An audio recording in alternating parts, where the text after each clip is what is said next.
This is the Mobile Home Park Lawyer Podcast with Ferd. If you're looking to generate wealth and passive income in the lucrative world of mobile home parks, you're in the right place. You'll discover solutions to the common legal and operational pitfalls and how to optimize parks to maximize income. Your host is in the trenches. He's a real estate attorney, financial analyst, and mobile home park investor and operator. Now, let's turn it over to Ferd. Welcome back, Mobile Home Park Nation. Ferd here again today with another episode. Got a great episode today. Great guest for you. He's got an interesting story. He's tackled some kind of crazy mobile home parks right out of the gate. So I've been blessed to be a part of some of it with him, but watch his journey. Really excited today. Please let me welcome my guest, Craig Napoliello. Craig, thanks for coming on, man. Thanks so much for having me.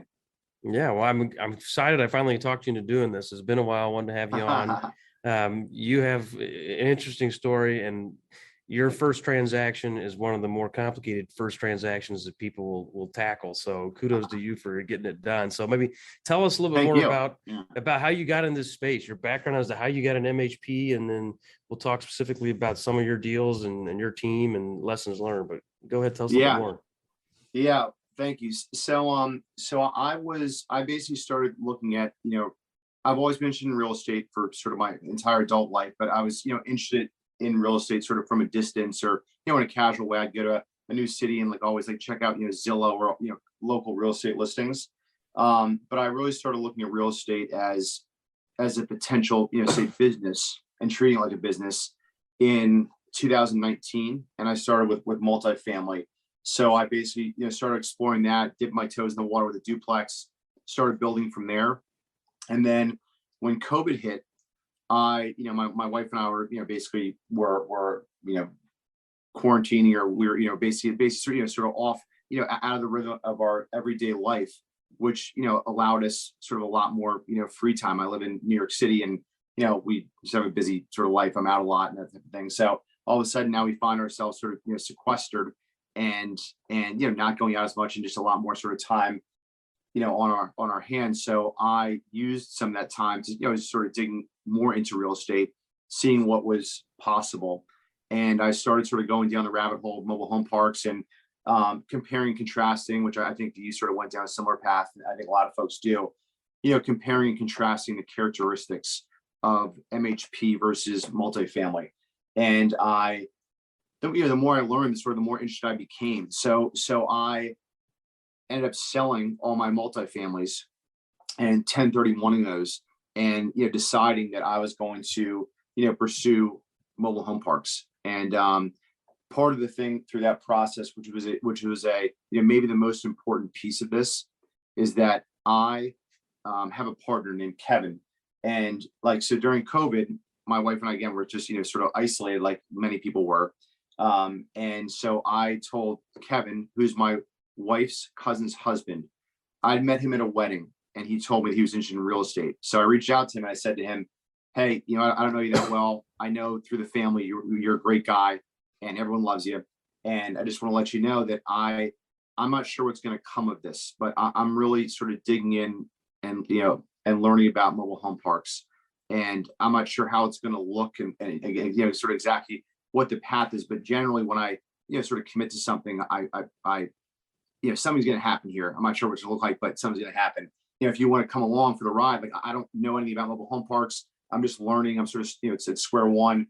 If you want to sort of learn along with me and we can sort of spitball around, what this might look like and sort of a strategy and pursuing deals and whatnot. And he was, was up for it. So we spent a year before we closed on a single park in the parks that Ferd's describing.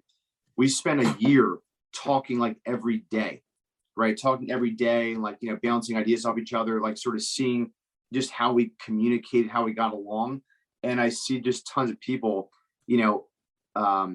because I think they recognize that they need other people besides themselves to work with. They need partners to be successful in a business, but they just basically meet someone for coffee for 10 minutes and they say, oh, this is my partner, because we have complementary skill sets, which I see that a lot. And I think is dangerous because again, relationships are challenging and developing, close personal business relationships especially when things are going well, sure, I'm sure a lot of them work out, but there's going to be bumps in the road.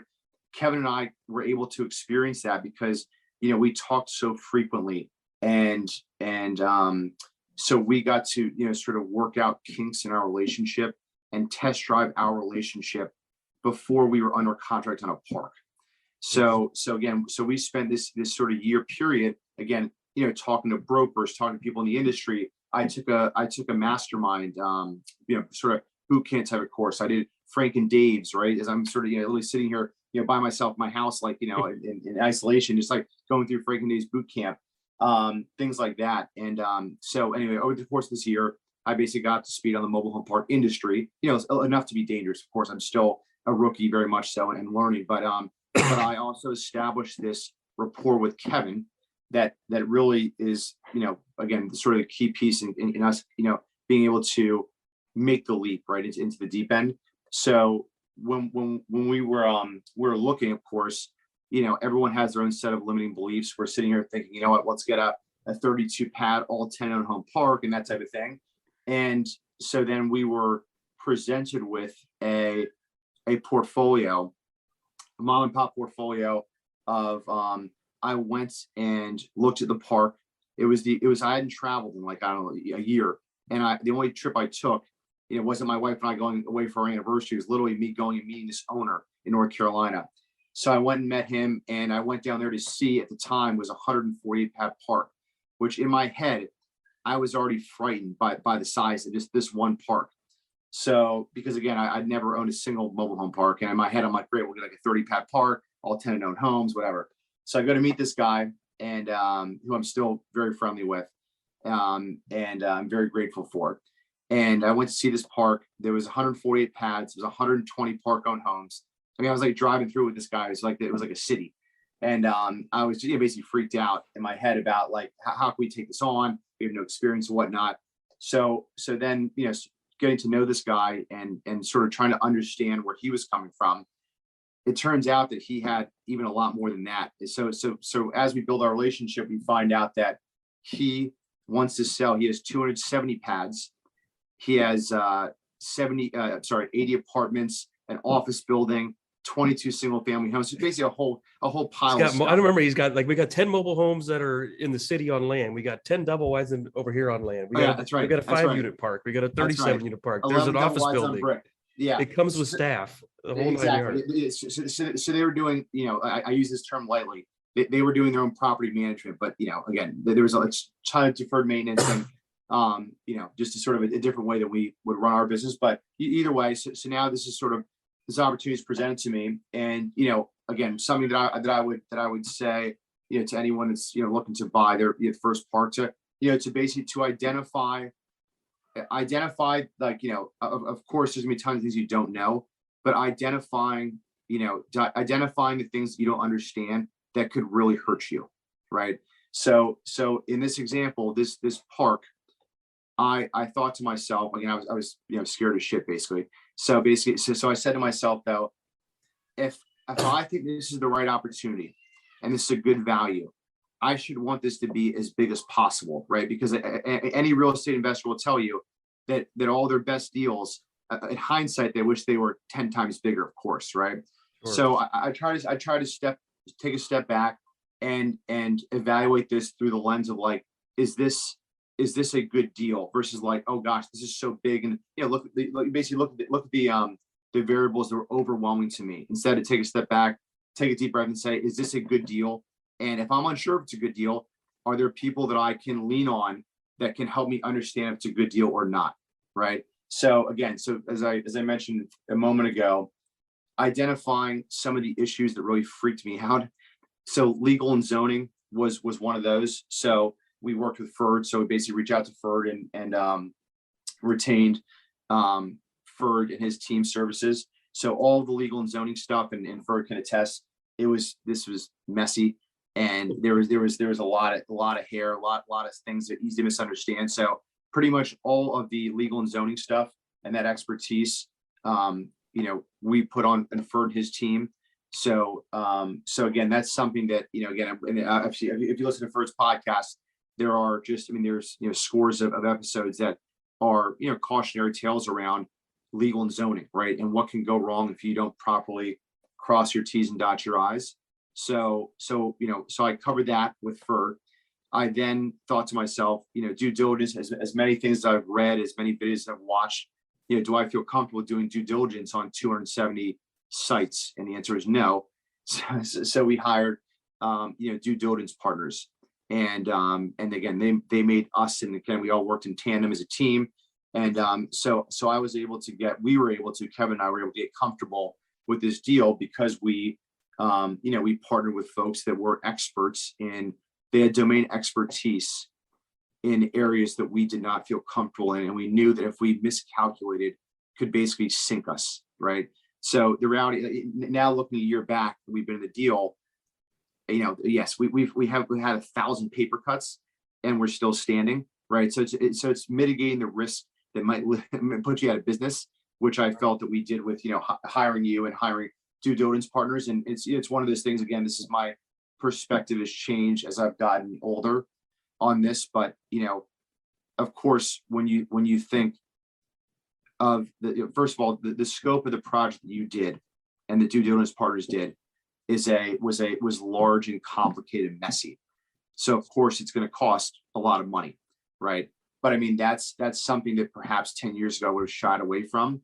But I mean, I didn't even hesitate in this scenario because, it's now to me very much, it's not even a consideration to do it any other way, right? Those are topics that I'm never going to be an expert on. That it's not, I mean, I have to really go, law school and all the different years of experience you've had in these different parts of the industry, right? So it was an excellent investment. And again, when you think about that, like the fact that I was able to get this deal over the goal line because of you and your team, right? Because of due diligence partners, because of the local attorney that we partnered with that I still use and like very much, because of all of you getting us comfortable and getting over the goal line. Of course, Kevin and I are going to reap the benefits for, 10 plus years. No, great. I mean, yeah, you obviously put a good team together there. I mean, this deal, just for the audience that doesn't know, I want to add, I mean, this was mom and pa on steroids. I mean, the reason you got this deal was because you were the only guy willing to take it all.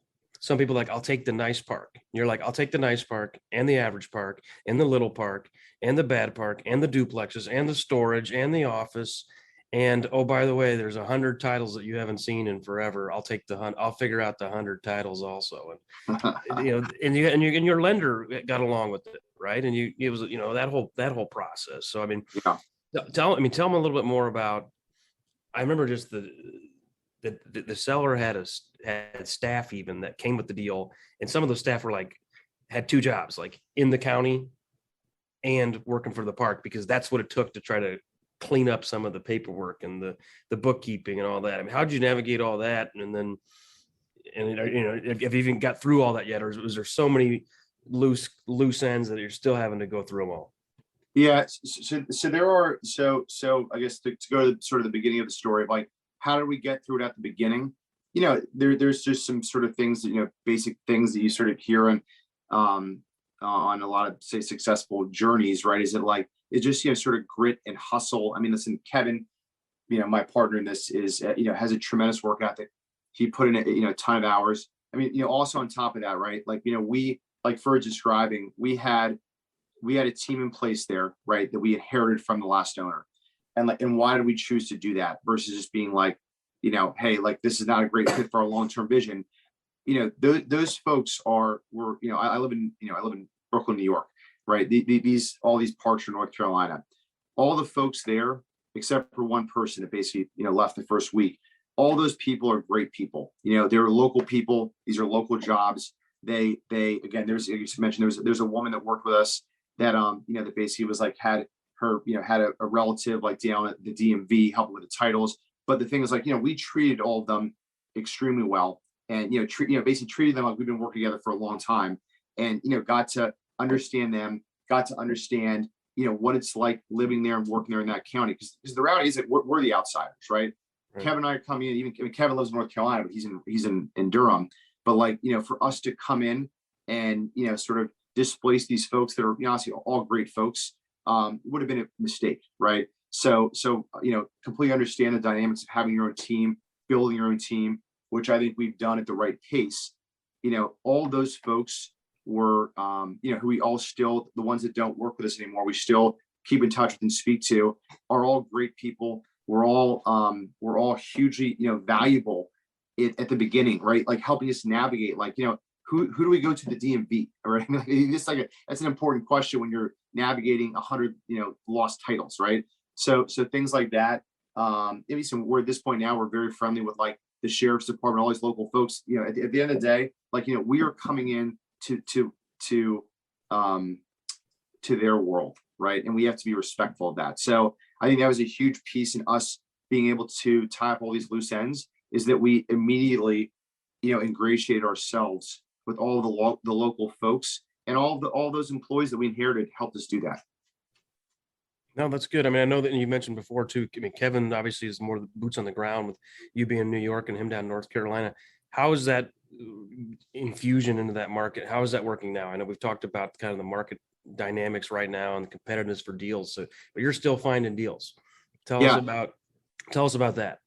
Yeah, I mean, I think that is which I think is amazing, because it gives us a huge advantage. I mean, like this, I wish I had sort of had some, like, sort of secret sauce. I mean, like the reality, I think that we've been successful locally because Kevin is a great guy. I mean, honestly, I mean, he's very, very likable. So like, what does that mean? That means that literally every single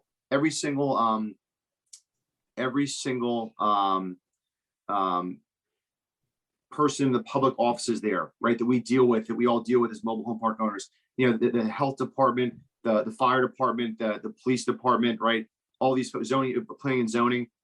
Kevin has, like, they all absolutely love Kevin, right? That's a huge deal. What has come of that, by the way, from Kevin being a great guy and being well liked, like, around the county? We've gotten a ton of referrals.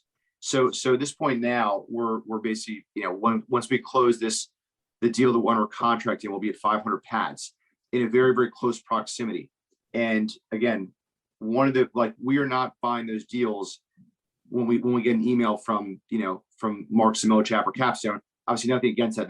Those guys, we speak to, and they obviously have a tremendous amount of market knowledge, and they're obviously they're serving those. You're not buying those deals at a 9 cap, right? You're buying. So how many individual transactions have you been able to close as referrals, in just in a year even?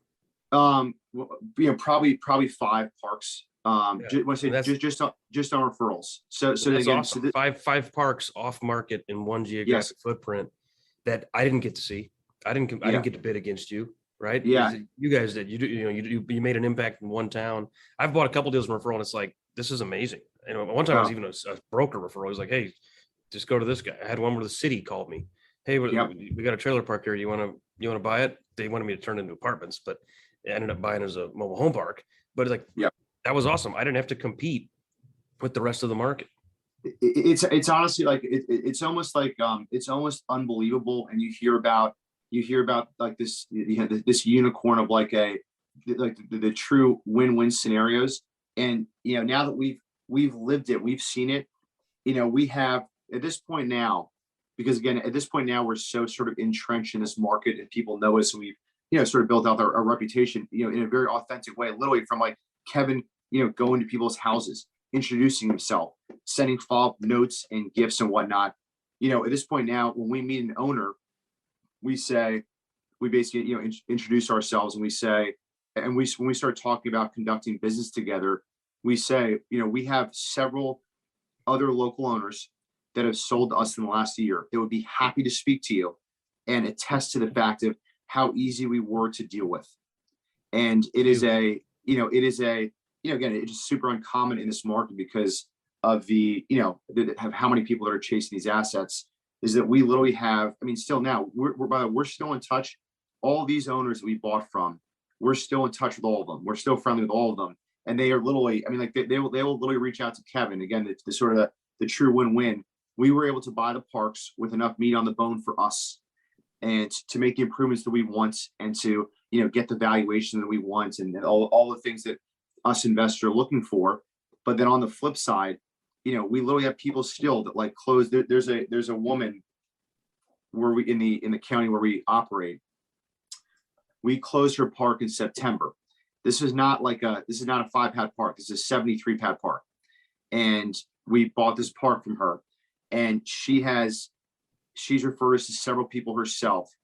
And she will, reach out to Kevin unsolicited, via text and say, hey, I can't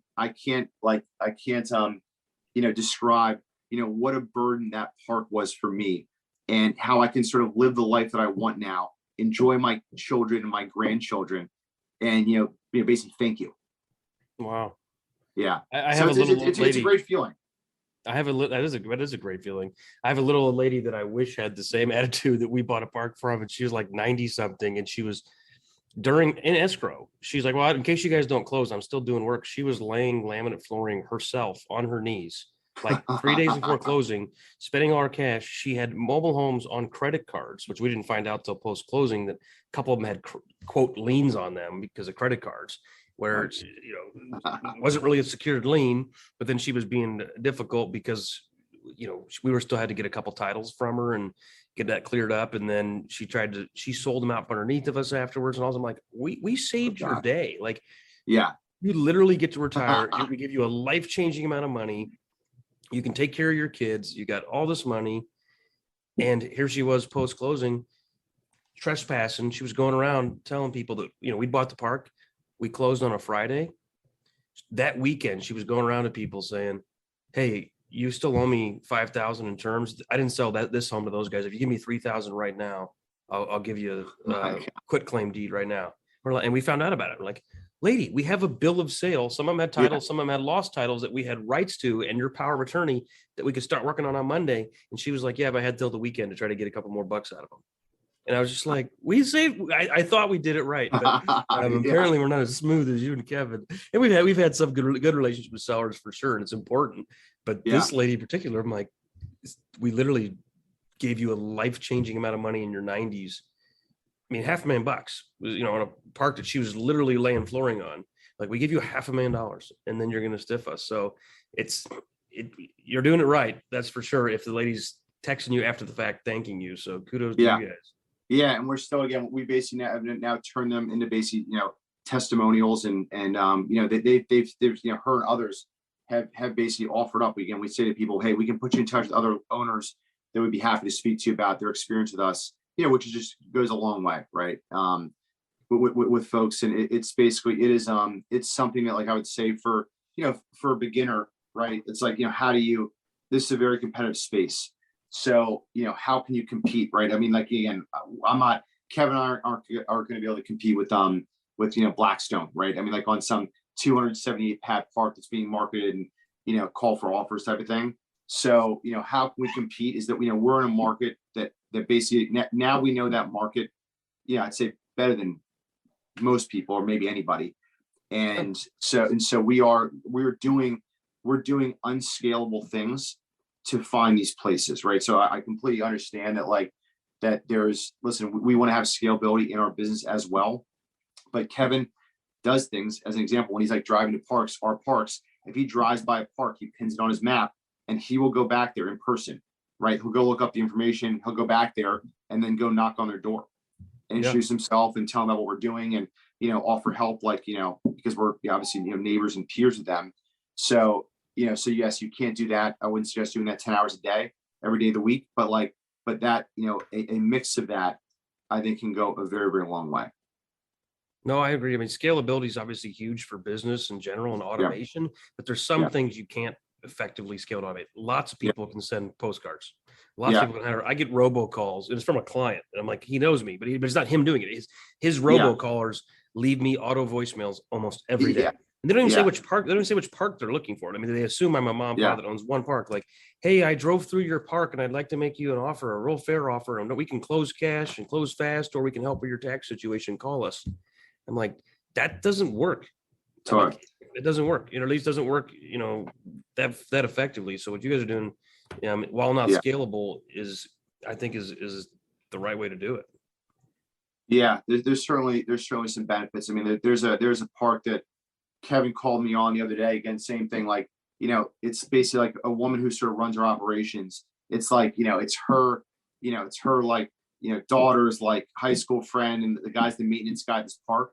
And, so pretty much like it was, a game of telephone to find out like who runs this park. That's in a great MSA. It's 20 minutes from us.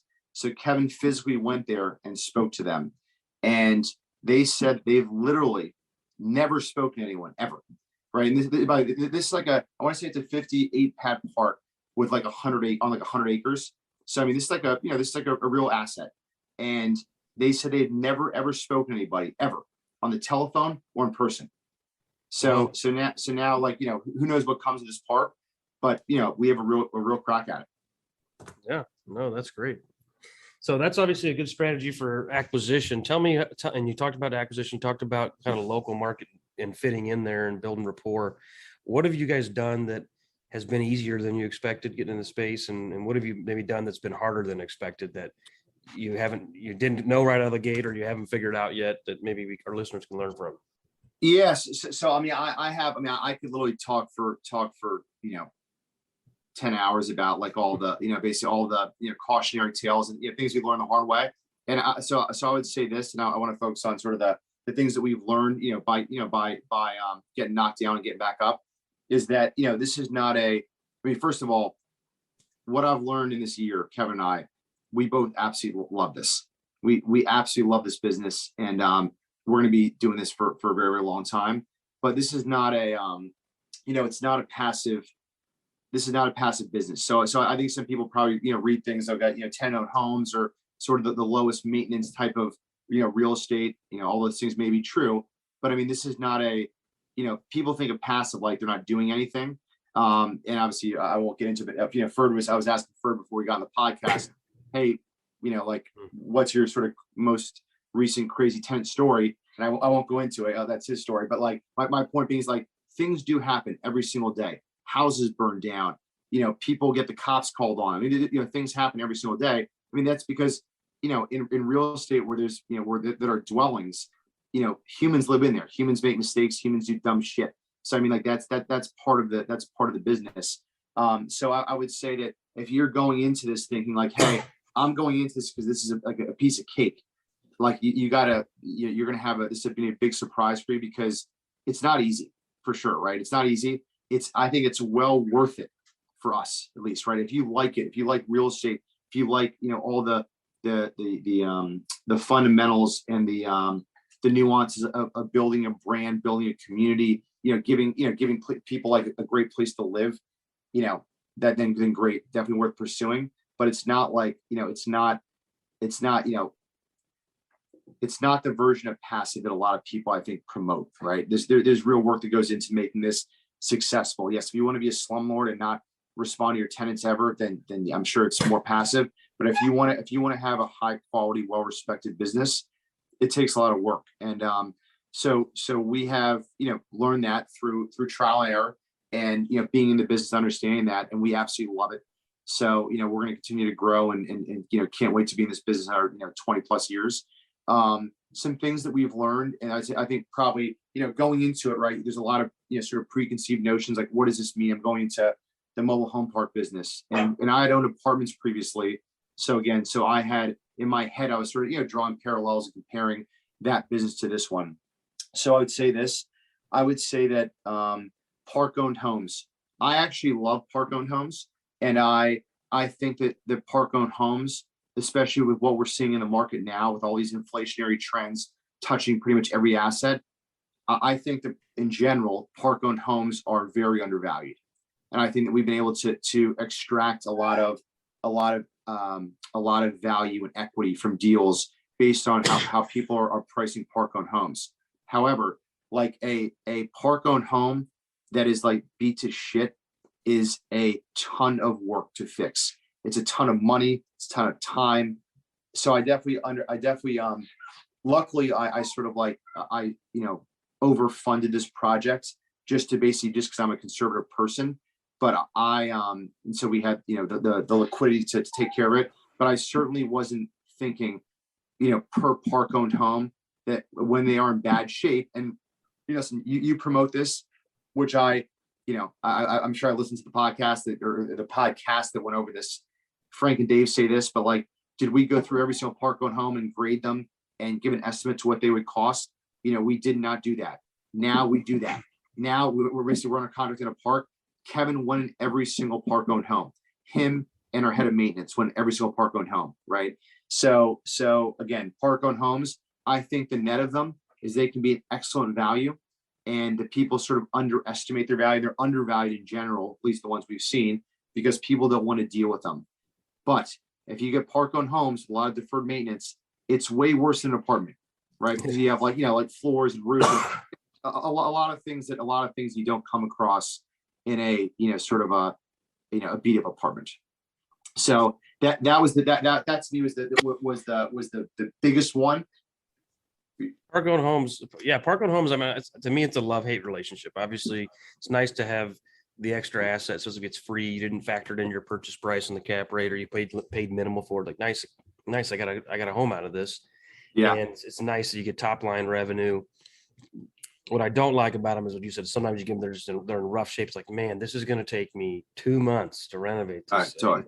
And it costs $20,000. And then you just keep unpeeling the onion. I had one that was completely renovated, and then turns out the people that renovated it, they didn't fix the outside. So in that first rain, flashing's busted, comes right down the wall. God. The whole wall, new sheetrock, is all rotten. Then it's in the subfloor. Then we look, there's mold in the insulation. Then we're like, you know what? Now I can see that the pipes are broken under there because they didn't have heat tape. And then it's just like, man, one thing after the other. That's one of the concerns I think with them. But there, it's park on homes is probably one of the least areas of consensus. Everybody understands. Everybody agrees that city water, city sewer is better than well and septic. Everybody agrees direct bill is better than having to manage the submetering. But some people are like, no, I love park on homes. It's only my model. Some people don't. I think where park on homes can work, and where I think they're working for you guys, is where you got numerous park on homes. If you've got one or two, it's like, it's not enough to pay for a maintenance guy. If you have 20, well, then you got a maintenance guy around anyway. Not a big deal. We have a park in St. Louis. I only had to bring 3 homes in. So I didn't have any park on homes. The most I was ever going to have was 3. Didn't make sense for me to rent them. I just sold them. They were just sale only. Other places, if it comes with 10, well, I've already got 10. I've got to maintain those. I can hire a guy for $18 an hour to go fix stuff versus I only have 1 or 2. I don't have a maintenance guy. I got to call a plumber for $150 an hour. And then it eats up my cash flow a lot. So I do feel like there's opportunities for scale on those. But it does. I do think also it makes it harder to scale parks. But again, you're one geographic footprint. Well, then it's like you're running a bigger city. Well, something we're seeing that I wanted to mention that is like, that is basically like, is interesting. Like, obviously, like there's, Frank and Dave talk about, mom and pop, monetary easing, right? Right. And I think that exists with park owned homes as well, right? Because, it's just the same thing, right? The rents have skyrocketed. Why is that? Because, the inflationary trends of the economy that just basically goes on through the course of time, right? So, and they don't raise the rents in many cases, right? And that's where the value add comes in. For park owned homes, we've experienced the same things in the sense of, what's happened in the world in the past, 3 years, right? Basically, like, the price of everything is skyrocketed, right? Park owned homes, like that does not, park owned homes are not excluded from that trend, right? I mean, listen, used cars, right? The price of used cars have gone up. So what we're seeing is that basically, I think that a lot of mom and pops and a lot of these deals we've done in the past, let's say 6 months, a lot of mom and pops in their head, they benchmark a 1995, 16 by 70 at 10 grand, let's say. We're selling some of those now for 25 grand, 22 grand, 23 grand, right? So that's what, like, even beyond the the debate of like, do you want to manage and run park owned homes? Even setting that aside, just basically the valuation of park owned homes is that we are finding a way to extract value by selling them, because again, like the sort of the mom and pop mentality of what that's worth, the world's changed. Pricing everything in the world has changed, including park owned homes. No, that's a good point. I think, the one good thing about the park owned homes, the older ones, is a lot of the 80s and 90s models have more character than the newer homes. They'll have an island in the kitchen or cabinets that hang down, or special windows or French doors going into the master bath, things like that, that you just don't see in many of the new homes. So I've had people prefer the used homes over the new as long as it's renovated nicely. So Yeah. definitely you can make those work. And I get it on all ends of the spectrum, where I recently had an eviction of a tenant, and he had his home that kind of like you described, like it was like a 95, 1676, 3-bed, 2-bath. I was actually in this home because it was the first day we were buying the park. We were walking the park. I'm like, hey, we're going to sell some of these homes if you guys want to buy your house. And he's like, great. And I said, well, we got bank relationships. We can help you get financing. And he goes, no, I'll pay cash. I don't like loans. I'll pay cash. I was like, okay, great. And he goes, well, what do you want for it? I go, we'll get back to you on that. We're going to roll out a pricing for all of them. He goes, well, this one's got it's got things wrong with it. And he's like, come on inside. Let me show you. So he showed me. And it did have a lot of stuff wrong with it. It leaked here, central air didn't work, hole in the floor. We'll get this stuff fixed. And he goes, so what do you want? You want like 750, 1,000? And I was just like, no, with payments will be like, a lot of rooms like 250 in this market. Payments will be like, no, less than that, like 605 or something. Because I don't want payments. I mean, like, how much you want for cash? So I don't know, probably 15 or 20,000. He goes, what? I got 750 right now. I'll buy it. I was just like, okay, so you're my cash buyer. How do I tell you? Like, I'm not going to sell you this home for $1,000.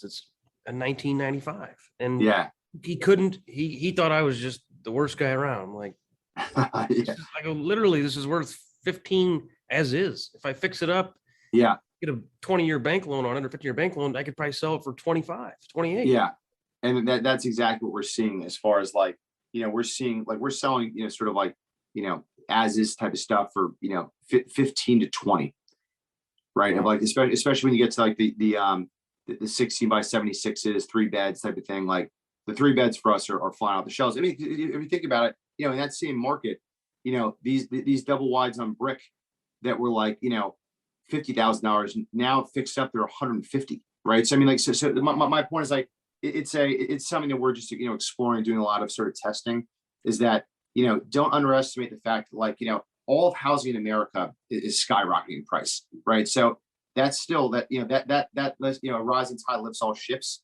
So like, don't underestimate what you may get, right? Because you may have had a person that in that market was buying a $75,000 single family home that now is worth 150. They can't afford that. So now maybe they're looking for a brand new, like, we're getting some new Claytons in that I think will be all in like 70 grand, let's say. My point being is that, like, again, everything is shifted. So just be mindful of that from a pricing perspective when you're selling off assets. I mean, every asset has the price have inflated, right? So sure. No, good tip. Good stuff, Craig. What other tips or tricks or other lessons learned can you share with us? Yeah. So I'm trying to think of any other, sort of cautionary tales. I would say this, like, sort of from the beginning, which I, emphasize this with Ferd and Ferd and his team and due diligence partners, is that, like, recognize, as you post closing, and same thing, like Ferd and I talked a million times after we closed.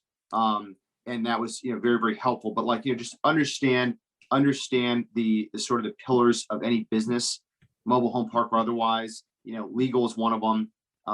Finance is definitely one of them, right? So something that I in hindsight would have done differently, and I'm sort of playing catch up now, is that the equivalent of, like, of hiring a Ferd or consulting with a Ferd, I would have done that for our finance as well. So now I'm going through the process of, like, sort of like of getting a very professional, elevated sort of finance team in place, because the reality is, like, if you don't understand where every penny's going and coming, you're just not going to understand the business. You're not going to optimize the business. So that is something that's one area I didn't invest in day one that I regret. So I would definitely say that. I would also say, like, at this segment of the market, right, which is basically the most affordable form of housing, is there are so many inexpensive ways to differentiate yourself. So we're vertically integrated. So we manage all of our own properties, and just having, and it's so amazing starting a business in 2021 or 2022. There are so many tools, so many products, so many free resources, so many different ways to to automate service, right? And we're doing a lot of those things and experiment with a lot of those things. There's so many inexpensive ways. As an example, right? Mobile home parks, at least some of the ones that we've purchased, and I would assume for many of you out there, is that those tenants are accustomed to bad service, which means that people basically get back to them whenever the hell they want. If they call about, a leaky roof or a pothole or someone's dog is off their leash, they probably have almost no expectations of people responding to them, right? So we have put in place systems to responding to every email, to we have to have a call center. So at minimum, there's a friendly person picking the telephone up that says, "Hey, Ferd, thanks so much for calling.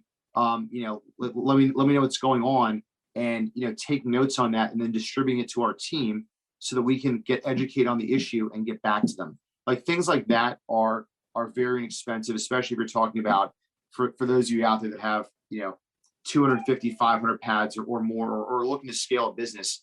These are all these sort of service-based automation things are inexpensive enough that someone with sort of any size portfolio can do it, and it makes your tenants feel special. We've gotten such great feedback. Even if they disagree with our answer, they're happy that we are basically acting like we care in the form of responding to them, answering them, right? No, I think that's important, especially if you don't have an on-site office, which a lot of parks, especially smaller parks, they just don't have an on-site office. Yeah. So they want to call somebody and they get mad. Like I've had them call like 3 times in a row. It's like they're mad. Like, look, we can't answer every call immediately, but then we call back. Hopefully they're appreciative. But I know that some people are like, we never even called before, and we've had problems where we took over a park where there was like crime and stuff, and they're like, yeah, we never called. There was no point. We're like, what? Yeah. Because we looked at the police report. There's no police reports. Like the city doesn't even respond. Later, we're like, there's a meth problem out here, and they're like, yeah, it has been for years. Like, why don't you call it in? Nobody does anything. I'm like, okay, well, we're gonna do something about it. They're like, really? Excuse me. And that's basically something like I think for use rent manager, right? Mm-hmm. Yes. So we're also rent manager, and so rent manager they have some sort of a partnership or affiliation with Anna Quinn, it's called. So Anna Quinn is a it's a company that sort of coaches and works with remote workers that are basically, it's all sort of tied into rent management. So again, for some very reasonable price, we have someone from Anna Quinn pick the phone up 24/7, and when they receive that call, they take the information, they submit it into rent manager, right? So it's basically institutionalized the information. Then they send an email out to the team, with whatever information they receive in the phone call, they distribute that to the team.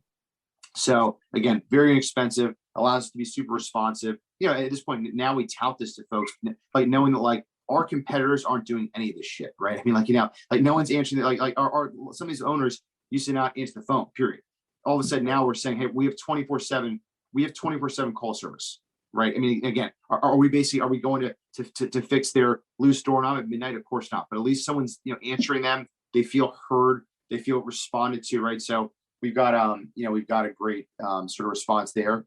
Also something I would say, you mentioned like the sort of the bad tenants and the meth problem, is that we have factor into your pricing kicking out the wrong people, right? We evicted. I mean, I'll never ever buy any assets in a state that's not landlord friendly, and I mean this because not because we ever take advantage of those rights, but because we have literally, and again we've made some, I'm sure, tenants for life, because so we have we don't even have 500 pads yet, so we have 450 pads. I bet we've evicted 100 people. Wow. So in a year. So what does that mean? That's time consuming. That's expensive, right? There's a lot of things. A lot of people would look at that as like, as like, oh, that's a line item, that's a cost, right? But like we've completely changed the face of these neighborhoods. I mean, like there's, so families are much safer. So we get comments from the police department, all the local, all the sort of local authorities, all this type of stuff. And I mean, listen, it's a lot of work. Again, not necessarily by me, but like by Kevin and the team. There's a ton of work that goes into that. Just a ton of turns, a ton of money. But like we basically now taking back these communities that are, I mean, 148 pad park. Like we all sort of know what that means in a market like this. I mean, that's an institutional asset that was basically left for dead. There were people in there that, again, no one would feel safe living next to, right? And we didn't even we didn't even hesitate. We kicked a lot of people out. They were paying rent on time every single month. Who knows how they're getting that money? But like my point is like they were clearly the wrong people for the community, and we evicted them. So again, that's another thing I would say is that like was it painful to basically know that we were entering into a lot of situations that we did not have to, and they were going to cost us a lot of money and a lot of time, a lot of effort. That was a little bit painful. I don't regret a single one of them, because again, like that's us again investing in the community. Everyone else that's still there knows that we mean business. They know that we care. They know we're doing shit for them, for their families. People like reach out to them and thank us. Like, we've had people like leave reviews like saying like these guys like come in and like, I feel safe again and things like that, which obviously it feels great. I mean, that's I think sort of the best part of the business is that you recognize like, I mean, everyone, it doesn't matter if you live in a mobile home or you live in a $10 million penthouse. Everyone wants the same shit, right? Everyone wants to, they want their families to be safe. They want to be clean. They want to be quiet, right? So just because this is a different price point than, A-class apartments and, like upscale single family homes or whatnot, they all want the same things that you or I want. Good points. Yeah. I mean, that's a good point. I have one quick caveat to that too. I just today drafted a language for a sign we're posting in some of our parks about evictions, because it says basically if you're evicted from any residence or any occupancy, you're not allowed to move in the other home. And if you move in the other home, that person's gonna be evicted, because we've had a problem where we got 4 or 5 bad apples, and then now there's like 13 adults living in one home because they just get evicted and they go live with the other guy. Then that guy gets evicted, they go with the other guy, and they're just like coming out of the walls. But it's like we got to figure out how many of these people are running together, and we got to get rid of all of them before because we can't. Not even just in the neighborhood. People will come into the town and be like, "Oh, that guy lives here. We've heard about him." In the whole city, we'll hear about this guy. So like it's bringing down the whole neighborhood. We got to. It's like you got to just transform it, even if they're paying rent. And that's what's hard, is when they're paying rent or when they fall behind 4, 5, 6 months, and you're waiting on this. They're filing extensions. They're asking for jury trials, all this crap. Then they get government aid, and it's like, no, their money's no good here. Yeah, government aid exactly can't help you. You need to go. You've got 19 bicycles. You're doing drugs. You're carrying a gun in one hand, a baby in another, smoking pot. Like, you need to just leave this community. So. Yeah. And it's the thing is, like, again, this is like it is, I think that one of the great things about this industry is that, while there's still so many assets that are owned by moms and pops, is that it's very easy to differentiate yourself, right? Like everything you're describing, like, a lot of people just will not turn away from that guaranteed rent. Maybe someone's, has the money because they're doing drugs, but they will not turn away from that rent. And making that decision is a major differentiator. Everyone else appreciates that. Everyone understands that. And, but again, these are like, sort of like, the bar is low. So there's a tremendous opportunity for especially folks considering going into this. There's a tremendous opportunity to, to stand out from the crowd and to have people want to live with you. I mean, at this point now, we're just now really feeling the impacts of referrals. And why is that? It's like, people, I mean, I see every single email that comes into our company, and so many of them are people looking for place to rent, or to purchase, or, RTO, whatever it is. And it's from, like, they heard from a friend that lives in the community. So referrals are easiest business. It's their easiest sale, right? Yeah, exactly. But again, it takes, but I mean, those are only, we've been this for a year. So that we only started really feeling that, let's say in the last 3 to 6 months, right? So it took some time. Of course, we were skeptical of us for some time, as they should be. But I think now we're finally starting to get through, and they're starting to believe in us. Good stuff, Craig. Well, lots of lessons. I appreciate you sharing your story. It's a good one, and it's nice to see you and Kevin being successful down there and change these communities. I know you love it. You're always a cheerful guy. It's loving the space, loving the game, loving being part of it. So appreciate it. Where can people reach out to you after this if they want to reach you?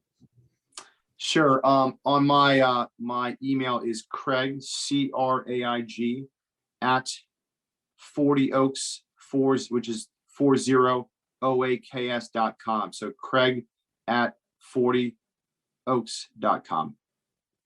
All right. Thanks, Craig. Appreciate it. Great. Thanks so much, Ferd. You got it. You've been listening to the Mobile Home Park Lawyer Podcast with Ferd Neiman. Ready to learn more? Go to www.themobilehomelawyer.com for free resources and materials to help you succeed. If you love the podcast, go to Apple Podcasts, give us your review, and subscribe today. Thank you for listening. Neither the Supreme Court of Missouri nor the Missouri Bar reviews nor approves certifying organizations or specialist designations. The choice of a lawyer is an important decision and should not be based solely upon advertisements.